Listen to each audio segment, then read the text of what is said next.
আসসালামু আলাইকুম, কেমন আছেন সবাই? তো আজকে দুপুরবেলা আমাদের এখানে প্রচণ্ড বৃষ্টি হয়ে গিয়েছে।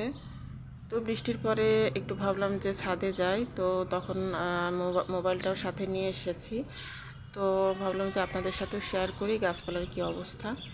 তো এখানে তো গাছপালার অবস্থা এরকম আর কি। তো গাছপালা তো বৃষ্টির পরে একদম সতেজ আর তরতাজা আর সবুজ হয়ে যায়, দেখতে দেখলে অনেক ভালো লাগে। আর গাছের পাতার ভেতরে পানি জমে আছে। আর এই যে আমার জবা ফুল, তো জবা ফুলের ভেতর থেকে কতগুলো পানি বের হয়েছে। আমি ঝাঁকি দিলাম আর অনেকগুলো পানি বের হলো। তো আসলে বৃষ্টির পরে এরকম গাছপালা দেখতে আমার কাছে অনেক বেশি ভালো লাগে, কারণ খুবই সতেজ হয়ে যায় আর একদম সবুজ হয়ে যায়। আর এই যে এখানে আমার লেবু গাছে দেখুন কত কচি কচি পাতা এসেছে। আর বৃষ্টির পরে আরও বেশি সবুজ লাগছে লেবু গাছের পাতাগুলো। আর এই তো আমার পেয়ারা গাছ, তো পেয়ারা গাছের পেয়ারাগুলোও আস্তে আস্তে বড় হয়ে উঠছে। তো আর 2 দিন পরেই পবিত্র ঈদুল আজহা। তো সবাইকে পবিত্র ঈদুল আজহার অনেক অনেক শুভেচ্ছা এবং মোবারকবাদ জানিয়ে দিচ্ছি অগ্রিম। হয়তোবা এটার পরে আমি ঈদের আগে আর কোনো ভিডিও শেয়ার করব না। আর ঈদের একদিন পরে যেহেতু বাড়িতে যাব আমার ছোটো ভাইয়ের বিয়েতে, ইনশাল্লাহ আল্লাহ যদি সহি সালামতে নিয়ে যান, তাহলে তো এর মাঝে হয়তোবা আর কোনো ভিডিও শেয়ার করা হবে না। তো এই কারণে অগ্রিম ঈদুল আজহার শুভেচ্ছা আপনাদেরকে জানিয়ে দিলাম। তো আপনাদের সবার ঈদ যেন অনেক অনেক ভালো কাটে, আর সবাই যেন তাদের পছন্দের পশুটা কুরবানি করতে পারেন আল্লাহ তাআলার সন্তুষ্টির উদ্দেশ্যে। তো সেই দোয়াই থাকবে। আর আমাদেরও এবার এখনও পর্যন্ত গরু কেনা হয়নি, তো জানি না কতদিন লাগবে আর কি, জানি না কবে কেনা হবে। তবে আমাদের ঈদের আগের দিনই কেনা হয়, কারণ যেহেতু ঢাকা শহরে পশু রাখার কোনো ব্যবস্থা নেই, তো অনেক বেশি ঝামেলা হয়। তো এই কারণে আমাদের ঈদের আগের দিন কেনা হয়। তো দেখা যাক আল্লাহ তাআলা কি আমাদের ভাগ্যে রেখেছেন।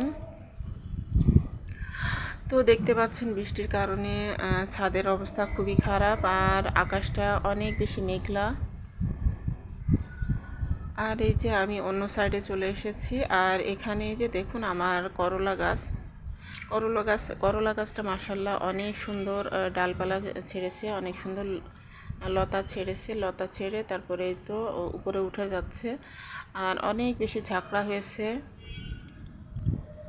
আর এই করলা গাছ কিন্তু এমনি এমনি হয়েছে, আমি মানে মানে এমনিতেই উঠেছে আর কি। তো অন্য জায়গায় উঠেছিল, সেখান থেকে তুলে এনে আমি এখানে লাগিয়েছি।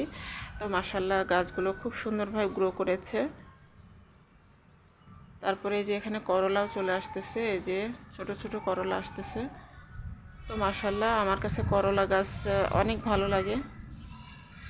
আর এখানে এই যে আমার ড্রাগন ফল, তো কিছুদিন আগে দেখিয়েছিলাম আমার ড্রাগন গাছে ফুল এসেছিল। আর এখন এই তো আমার ড্রাগনের ফুল থেকে এই যে ড্রাগন হয়ে হয়ে গিয়েছে।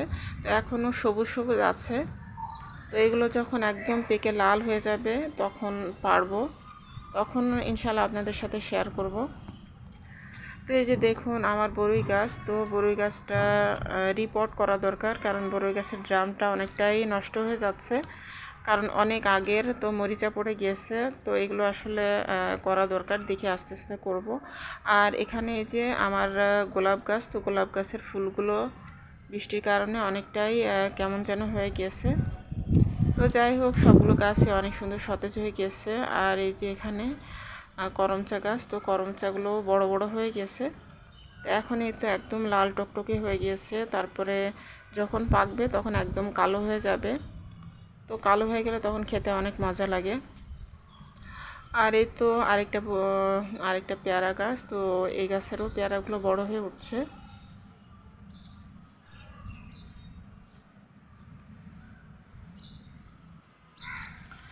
আর এই যে আকাশের অবস্থা দেখতেই পাচ্ছেন যে আকাশটা অনেক মেঘলা। তো জানি না ঈদের দিন যদি এরকম মেঘলা আর বৃষ্টিময় দিন থাকে তাহলে কি হবে। তো যাই হোক, আল্লাহ ভরসা, সব কিছু সুষ্ঠু সুন্দরভাবে যেন হয়ে যায়। আর এই তো আজকে দুপুরবেলা আমি যা যা রান্না করেছি, তো এখানে এই যে মুরগির মাংস আলু দিয়ে ঝোল, তো খুবই সিম্পল খাবার দাবার রান্না করেছি আজকে বৃষ্টির দিনে। তো এখানে তো শাক ভাজি করেছি, আর এটা হচ্ছে কচি কচি ডাঁটা শাক। তো বৃষ্টির দিনে তো নর্মালি খিচুড়িটাই রান্না করা হয়, তো আমি আর আজকে খিচুড়ি করিনি, আজকে নর্মাল খাবারই করেছি। আর এখানে এই যে ডাল আছে, রাত্রের ডাল অবশ্য। আর এটা হচ্ছে সকালের ভেজিটেবল, পটল আলু ভাজি। আর এটা হচ্ছে কাঁচা কলা দিয়ে তেলাপিয়া মাছের ঝোল, গতকালকের তরকারি এটা কিছুটা রয়েছে। আর এখানে হচ্ছে আম্রপালি আম, এটা আমাদের বাগানের আম। তো ঝড়ে আসলে ডাল ভেঙে গিয়েছিল, তো এ কারণে কিছু আম পড়ে গিয়েছে, সেগুলো নিয়ে এসেছেন। আর এই তো এই হচ্ছে আজকে দুপুরের আমাদের খাবার দাবার। তো ছোট্ট একটা ভিডিও শেয়ার করেছি আপনাদের সাথে। তো আপনাদের কাছে কেমন লেগেছে কমেন্টের মাধ্যমে জানাতে পারেন। তো আজকের মতো এখান থেকেই বিদায়। আল্লাহ হাফিজ, আসসালামু আলাইকুম।